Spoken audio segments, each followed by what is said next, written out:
Okay, in this video, I want to say a little more about the origin of Jailhouse Rock. I have to go fast. I'm in a little pain. Got headbutted yesterday by a student working on defense, offense. So I want to get this over with. Class will be starting soon. I also will be making an announcement on a program. I was talking to my wife the other day, and she told me that there's another program that I need to do before I do self-defense. When you've been training for 50 years, yes, literally 50 years, and you've trained in you trained in 9 martial arts and can teach 6 from beginning to advanced, it's difficult to figure out in your life experiences. Yes, one of them being incarcerated for mistaken identity, and I will explain how that actually altered my way of thinking. One reason why I think people like Jesse Enkamp and excuse me, and Sensei Seth and those people are unethical. One reason why I despise them, and I do despise people who even think that laying around on the floor, who say Brazilian Jiu-Jitsu is the ultimate martial art. I absolutely despise them and think they should be arrested. If it was up to me, I would put them in handcuffs because they're leading people astray. I never liked those kind of people, but when I came to totally despise them, it was actually my time being incarcerated for that mistaken identity, and I will go over how that happened. Because my best friend, who remains my best friend even to this day, is the one that told me to get on YouTube and start posting videos because people were a danger to themselves. Okay, in this video, however, I want to tell you that I will be talking about a program, a full program, a huge program, and it's going to be on Jailhouse Rock. Now, there are some people who say, well, why would he announce it? He's going to do a program in Jailhouse Rock. Why would he do that? Doesn't he know that's bad business? Well, it's bad business to people who have limited knowledge in it. No program has ever been done like the program I am going to do on Jailhouse Rock. It's never been done, because in order to do it, you have to actually have done it. Okay, and you have to know it in depth. And my wife actually talked me into it. Instead of doing a martial art, or instead of doing a self-defense program, to do Jailhouse Rock program, because her argument was essentially, if it was the last program that I would ever do, which that I think needed to be done to ensure a continued legacy. And she convinced me of that. So I will be making a full announcement on that and what the material what it will actually have in the program. A ridiculous amount of content. You will be shocked to know how much content I have already laid out for it that will be in before I start producing it. Okay? It will be available for pre-order. It will be available for pre-order because it's going to be massive. So if you wait to order it, you can get it video by video, right, and not pay extra. And of course, there'll be a discount for that. But if you wait until it's done, then it's going to be far more, right? It's not going to be very cheap, okay? All right, just letting you know. I give a lot away for free. That kind of program is not going to be free. I want to say this. There's a Muslim scholar who said there are 4 kinds of people. Those people who know and know they know should be followed. Those people who know and don't know they know should be reminded. Those people who don't know and know they don't know should be taught. Those people who don't know and don't know they don't know should be avoided. Most Americans don't know they don't know, right? Which is a major problem, right? And Americans of every different ethnicity. Race is a human construct, ethnicity is not. Okay, now, the origin of Jailhouse Rock. We need to be very realistic even when it comes to 52 blocks. Nobody's bold enough to say this. The reality is you're not going to block a shank. Okay, you have 2 major attacks when it comes down to a knife. So if you're talking about a martial art that was founded in prison, you need to be realistic. What martial art are you defending against? What are you defending against? You're defending against slashes and stabbings. Slashes and stabbings. Okay? You're not going to block in any way. I don't care what it is. You're not going to block in any way. Like this. Right? Slashings and stabbings. Now, there will be people who will try to post something showing that. I am telling you, I've been stabbed.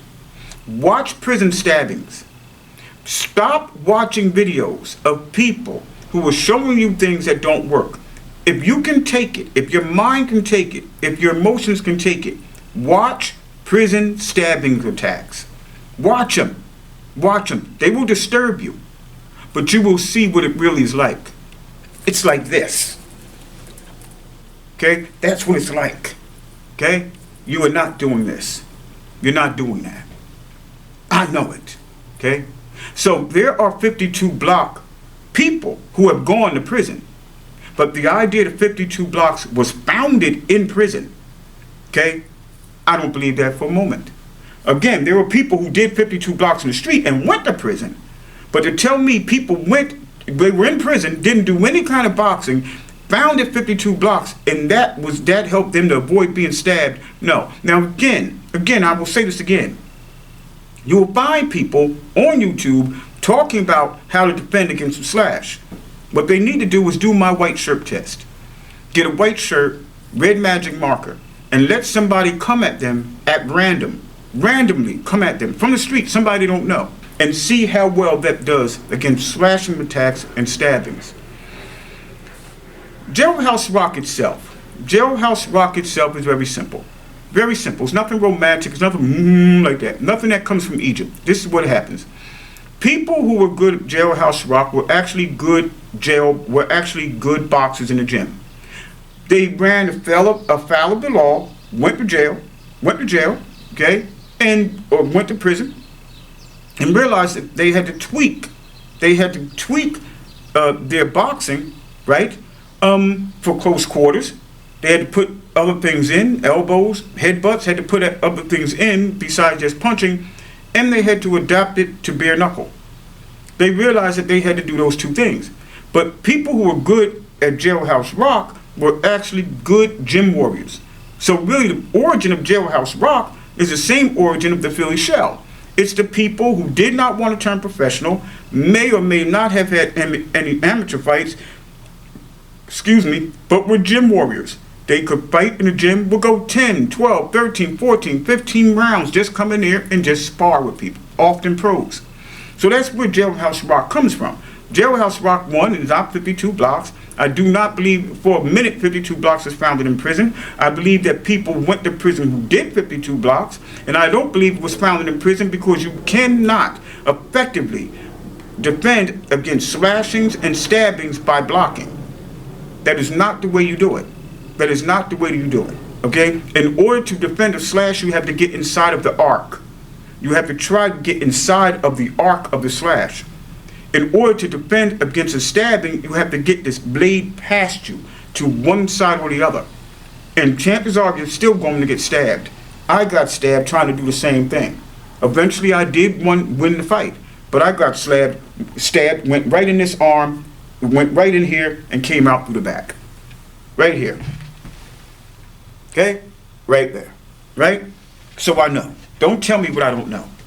When it comes down to Jailhouse Rock is essentially, the origin of Jailhouse Rock is the same origin as the Philly Shell. They had to modify that, right, for close quarters and for bare knuckle, right? But there is nothing romantic about the origin of Jailhouse Rock. The origin of Jailhouse Rock is the same origin as the Philly Shell. Gyms, local gyms, gym warriors who didn't want to turn pro, may or may not have had an amateur fight, right, and just could fight and adopted it to close quarters when they went to prison and to bare knuckle. Now, I want to say this before we end. One person who probably would have been the greatest Jailhouse Rock fighter you never heard of, could have easily been that, right, was a fighter who didn't really like amateur boxing. He was a decent amateur. I think he was like 36-4 or something like that, right? Probably the greatest defense of all time in boxing. I think his defense really was better than Floyd Mayweather. Most people only say Floyd Mayweather's defense is the greatest ever. That's because he's undefeated.